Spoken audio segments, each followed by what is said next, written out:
Hi, I'm Laura Dawn with MoveOn.org, and this is a special edition of 5 by 5. Today I'm going to be speaking with Axel Caballero from Cuéntame about a shocking story that the mainstream media so far hasn't covered. Axel, thank you so much for being with us here today. Since a lot of MoveOn members might not know who you are, can you just let us know your name again and a little bit about the organization that you work for and the campaign that you're working on? My name is Axel Caballero. I founded and produced Cuéntame. And currently, we have a campaign called Immigrants for Sale, immigrantsforsale.org. And what that really does is to expose the players, the money that are behind our private detention complex. Private prisons, Geo Group and CCA make close to $5 billion every year in detentions. And a huge percent of that is the detention of migrants. And the way that they do it is that they lobby. They lobby for laws like Arizona SB 1070, like Georgia HB 87, Florida, they attempted, in Texas is a huge item as well. And so they lobby for laws, and they used groups like the American Legislative Exchange Council to promote those laws for them, to contact legislators and public officials and really promote the opening of more complexes, more bed spaces. There's 150,000 bed spaces in this country that need to be filled, and they get $200 a night per inmate. And that's money that we pay for. So detaining immigrants is big business. Absolutely. It's a huge business. In fact, the heads of CCA and the Geo Group have identified the detention of migrants as their next boom. The drug war, they say, that's a dying cause. Now it's the immigration issue. That's going to fill our bed spaces, and that's going to give us more money. And the way that they secured that is by going to specific places, specific states, and hijacking our legislators. And hijacking our government, and even our federal legislators as well. And they're putting money in their pockets through campaign contributions like we saw in Arizona, like we saw in Florida with Senator Marco Rubio, like we saw in Arizona with Governor Brewer and Russell Pierce. And we've seen it state by state by state. That's what the copycats laws were all about, the anti-immigration. It was about money. It was about profit and profiting off of the detention of immigrants. I'm really surprised to hear that Senator Marco Rubio was involved in this. Can you explain a little bit more about what happened in Florida? Senator Rubio we identified in part of our expose for Immigrants for Sale, when we identify all the players behind this industrial complex, the detention center industrial complex, we identified that Senator Marco Rubio actually received close to $50,000 from the Geo Group. And the Geo Group is actually one of the second largest operator of private facilities in the nation. They're pushing for the privatization of prisons in Florida. Obviously, you can make the connection. So that's kind of shocking. Let me just make sure that I get the connection. So this group gives a huge donation to Senator Marco Rubio, who then supports their privatizing detention centers for immigrants, and then that same company makes quite a bit of money off of those detention centers. Is that the connection? Yeah, definitely. What happens is they go to the state, a particular state, in this case it's Florida, and they talk to all the legislators and they lobby and they go through campaign contribution, in general. And in particular case, Senator Rubio, in the last campaign, he received about $50,000, which is well documented, for fast-tracking support within the local, sphere as well as the national sphere. And adding his voice to that support means a lot.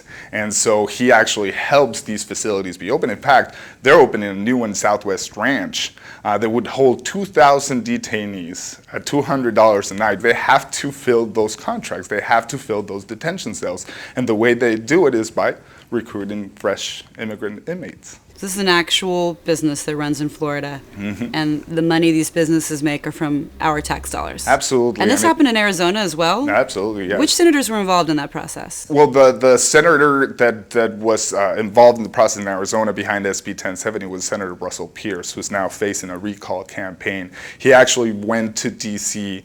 And met with other legislators through the American Legislative Exchange Council, which CCA, Corrections Corporation of America, was also part of, and they drafted what was word for word SB 1070. and they brought it back and he introduced it. And 36 of the co-sponsors of that law received money from CCA. At Utah did the same thing. Management and Training Corporation is huge in Utah. You see in Texas, Hutto has been accused of numerous travesties in Texas. And Texas actually right now detains the most amount of immigrants in private facilities, close to 75,000. In Georgia, you see HB 87, Governor Deal received $5,000 from CCA in the last cycle, and some of the co-sponsors also received money. Alabama, you go state by state, Florida. And so it's becoming a real problem. And what is happening is that in the void, in the gap that we have in our immigration system is being filled by corporations who have no interest except to make money. And they shouldn't be dictating our immigration policy. We should be dictating our immigration policy. Okay, just to be super clear, how are they making their money again? Corporations are making money because they receive $200 a night per inmate by detaining immigrants behind their bars.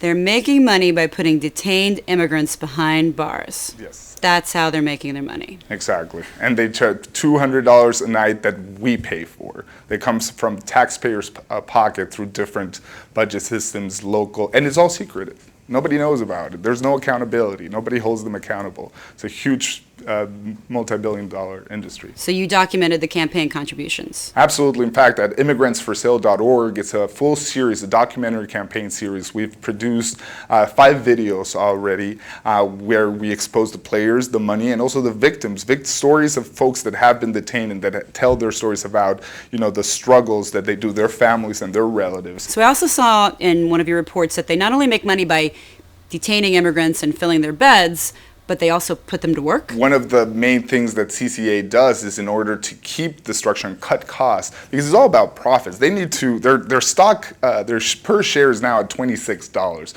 which is the highest that it's ever been. And they put them behind bars, and in order to cut costs of how they sustain their facilities, they put the immigrants, detainees to work. And they basically is paid like a couple of cents, if anything. But what's even worse than that, let's say they make, after a week's work about $50. Immigrants, detained immigrants, when they communicate outside with their families, they have to use the phone system and other items within CCA. CCA charges $5 per minute to use that phone. So that money is immediately gone. And so it's basically free labor, that they're getting. That sounds really close to human trafficking. Legalized human trafficking in the United States of America. And we're paying for it. And we, the taxpayers, are paying for it. I want to thank you so much for doing the hard work to get this story out. Absolutely, and I really do recommend everyone visit immigrants4sale.org. We're going to have a lot of actions, a lot more videos, and really a growing community of activists, but just in general of the public at large. I want to thank Axel again for being with us here today, and please go to immigrants4sale.org and learn more about this story. I'm Laura Dawn, and that's it for 5 by 5.